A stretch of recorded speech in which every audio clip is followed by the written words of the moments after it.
Hi, everyone. Welcome back to English Podcast, day 26 of the 30-day English challenge. Day 26. Yesterday, we negotiated a schedule change. Today, we're looking a little further ahead, talking about the future. Ooh, what's today's topic exactly? Today's topic is my 5-year plan, describing your future goals clearly and confidently. Ooh, this one's tricky for me. Whenever someone asks about my future plans, I either say something way too vague or something way too ambitious that I don't actually believe myself. I want to be successful is doing a lot of vague, mysterious work in that sentence. Exactly. It sounds nice, but it honestly means almost nothing specific at all. That's such a common pattern, actually. A real goal needs more shape than that, both in English and just in general thinking. Right. And I think in English specifically, I get so nervous about the grammar that the actual content of my goal gets completely lost. That's exactly what today fixes, a clear structure for the goal itself, plus the grammar for talking about the future naturally. Before the structure, let's talk about where this actually comes up, because it's more than just interviews, right? Definitely. Job interviews are the classic one, with that famous "where do you see yourself in 5 years" question, but also personal reflection, resolutions, and conversations with mentors or family. Oh, and scholarship or university applications too. Those almost always ask about your future plans in some form. True, and usually in a much bigger word count than anyone actually wants to write. True. Staring at a blank essay box trying to sound both ambitious and believable at the same time. Right. And there's also everyday conversations, like catching up with an old friend who genuinely wants to know what you're working toward these days. Oh, and even just personal journaling or setting a New Year's resolution with actual follow-through, instead of just a vague wish. Exactly. Talking about goals clearly is genuinely useful, in interviews and in your own private thinking too. Oh, and social media too, honestly. People post their goals publicly now, which adds a whole extra layer of pressure to actually follow through. True, public accountability is a real strategy, though it does come with the risk of everyone watching you not finish that marathon training. And mentorship conversations too, when someone senior asks where you see your career heading, genuinely trying to help guide you there. Exactly, and that's actually one of the more rewarding versions of this conversation, when someone's asking because they truly want to help. Okay, before the structure, one more question. Is there a cultural side to this too? Actually, yes, a really useful one, especially for interviews. In a lot of English-speaking professional cultures, being specific and reasonably ambitious is expected, more than being humble or vague. Really? So being modest about your goals could actually work against you? Often, yes, in that specific context. Interviewers usually want a genuine sense of direction and a real plan, not just a polite, humble non-answer. Oh, that's such a useful thing to know. I think I naturally lean towards being modest just to avoid sounding overconfident. That instinct makes sense in a lot of situations, but in this specific context, a clear, confident goal backed by a real plan tends to land much better. That's such a useful mindset shift. Okay, now I really want the structure. What is it? It's simple. A good goal description has 4 parts: the goal itself, why it matters to you, your concrete plan, and a timeline or milestone. The goal, why it matters, the plan, and a timeline. Let's try one. Ready. One of my main goals is to become fluent in English within the next 2 years. It matters to me because it would open up so many new opportunities, both for work and travel. I'm practicing daily, watching English content, and taking a class twice a week. By next year, I'd like to be comfortable having full conversations without translating in my head. See? Goal, fluency in 2 years. Why, new opportunities. Plan, daily practice, classes, content. Timeline, comfortable conversations by next year. Let's do another one. My goal is to start my own small business within the next 3 years. It matters to me because I really value independence and creative control over my own work. I'm currently saving money, researching the market, and building basic skills on the side. I'm hoping to launch something small within the next 18 months. That's such a clear, believable plan. It doesn't sound like a fantasy, it sounds like something actually in motion already. Exactly. That's the goal both figuratively and literally. Specific enough to sound real, ambitious enough to sound worth pursuing. I also noticed something. The grammar here mixes a few future forms. I'm practicing sounds different from I'd like to be. Great observation. Present continuous, like I'm practicing, describes something already happening now. I'd like to or I'm planning to describes future intentions. Can we try one more, just the two of us, before moving to different personas? Sure, let's try a health-related goal. My goal is to run a half marathon within the next year. It matters to me because I really want to prove to myself that I can commit to something long-term. I'm following a training plan and running 3 times a week already. I'm aiming to complete my first race by next spring. I'm aiming, present continuous again, showing the plan is already genuinely underway, not just an idea. Exactly. That ongoing action really strengthens the whole goal, showing it's already real, not just something you're only thinking about. Can we try one more example, maybe from a different kind of person, just so listeners really understand? Sure, let's imagine a student describing a career goal. My goal is to work in graphic design within the next 2 years. It matters to me because I've always loved combining creativity with practical problem solving. I'm building a portfolio and taking online courses in my free time. I'm hoping to land my first internship by next summer. Goal, graphic design career. Why, creativity plus problem solving. Plan, portfolio and courses. Timeline, an internship by next summer. And one more, someone with a personal savings goal. My goal is to save enough for a down payment on an apartment within 5 years. It matters to me because I really want more stability and a space that's genuinely my own. I'm setting aside a fixed amount every month and cutting back on unnecessary spending. I'm hoping to reach my target amount by the end of year 4, just to be safe. Just to be safe. I love that little buffer built right into the plan. Very realistic, very relatable.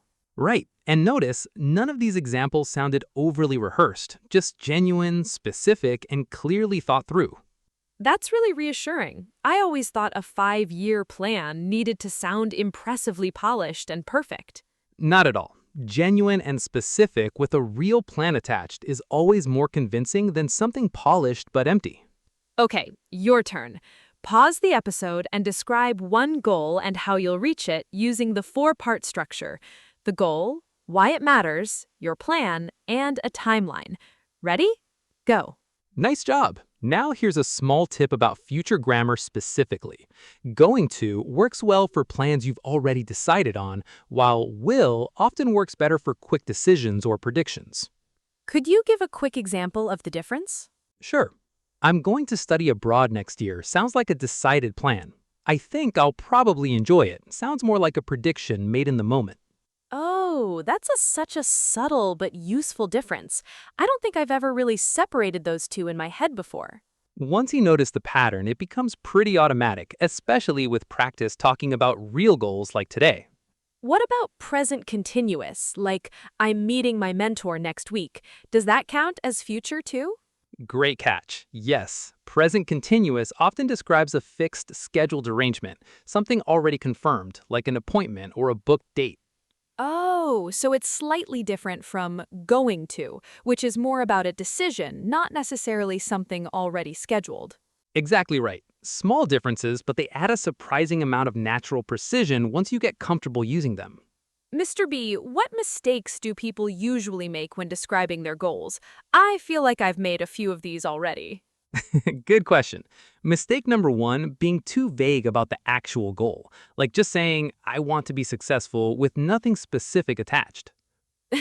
Guilty, exactly like we joked about at the very start. Right, successful could mean absolutely anything to anyone in any context. Okay, mistake 1, too vague. What's next?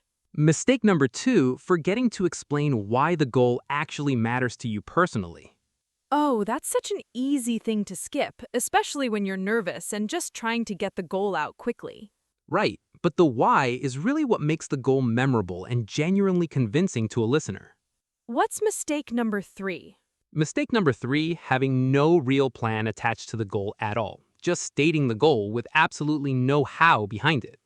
Right, that's basically just a wish, not an actual goal with any real substance.